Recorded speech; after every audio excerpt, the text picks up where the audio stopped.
Cześć, witajcie. Tutaj sobie rozłożyłem poziomicę do poziomu kończącego wyjście z salonu, jak gdyby. I w każdym razie tu mi wyszło, że jest jakieś 29,5 cm, 28,5. Także rozpisałem sobie mniej więcej warstwy, jakby to miało wyglądać.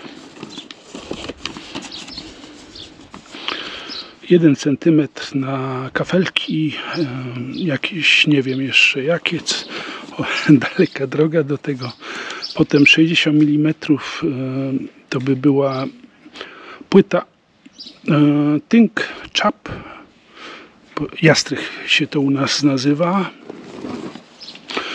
80 mm polisteryn, to po prostu by było, żeby była izolacja.